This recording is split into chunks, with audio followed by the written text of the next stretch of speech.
Le fait d'être expert maintient en fait cette qualité de connaissance. La médecine évolue, on évolue avec elle et le patient se doit d'avoir le meilleur traitement en 2025.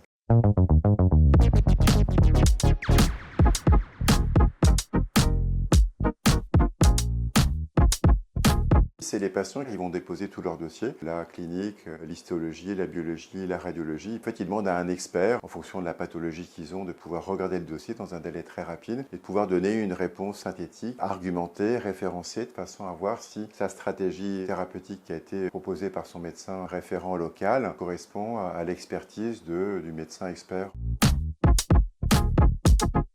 D'avoir une réponse très rapide, coordonnée avec un médecin qui va prendre du temps pour analyser son dossier et pouvoir faire la synthèse de tout son dossier, poser les indications thérapeutiques, soit chirurgicales, soit radiothérapie, soit médicales. Quel en sera le rendu, quels sont les effets positifs et négatifs, quelles sont les complications potentielles.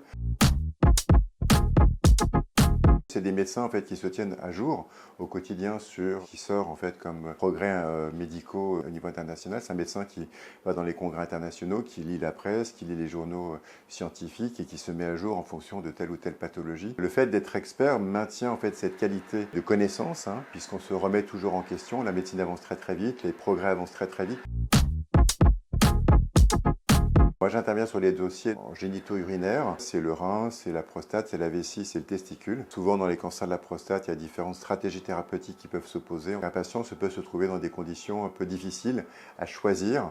Et donc, si on lui donne une argumentation en disant voilà le bénéfice et le risque par rapport à tel ou tel traitement, ça peut l'amener à mieux comprendre sa pathologie et à être aussi partie prenante de sa maladie, voire d'avoir une stratégie un peu affinée, notamment sur le plan des complications, par exemple, potentielles, s'intéresser aux problèmes intimes du patient sur le plan de la sexualité, et en fait avoir accès donc à une palette de stratégies qui n'est pas uniquement focalisée sur juste j'opère ou je fais de la radiothérapie, mais qui en fait aborde aussi tous les autres pans cliniques du patient.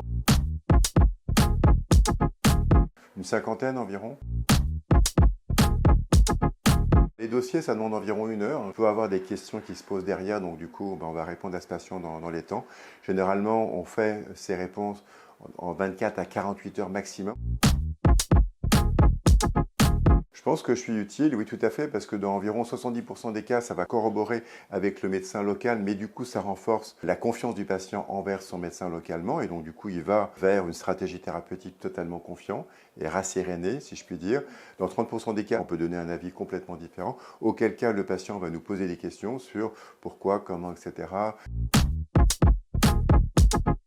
C'est souvent des patients qui sont dans des zones en fait, géographiques où malheureusement il n'y a pas forcément tous les médecins experts, chirurgiens, radiothérapeutes, psychologues, anapathes, etc. qui font qu'ils ont une belle réunion pluridisciplinaire. Donc ça c'est, je dirais, dans 40 à 50% des cas.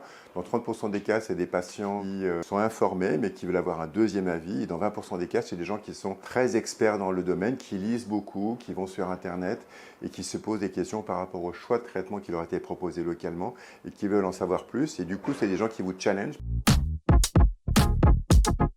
En fait, les cas qui sont présentés sont souvent des cas complexes. Ça m'oblige à me tenir au courant de ces cas complexes. De temps en temps, je peux demander à des confrères qu'est-ce que tu ferais devant cette pathologie-là qui est un peu compliquée pour tel ou tel patient. Donc ça permet d'engager des discussions avec mes confrères, d'avoir des discussions très intéressantes, d'élever mon niveau également pour moi. Ça enrichit ma pratique tous les jours parce que du coup, fort des cas que j'ai eu à traiter pendant 50 patients par exemple cette année, eh ben, j'en ai tiré en fait un affinement dans mes connaissances.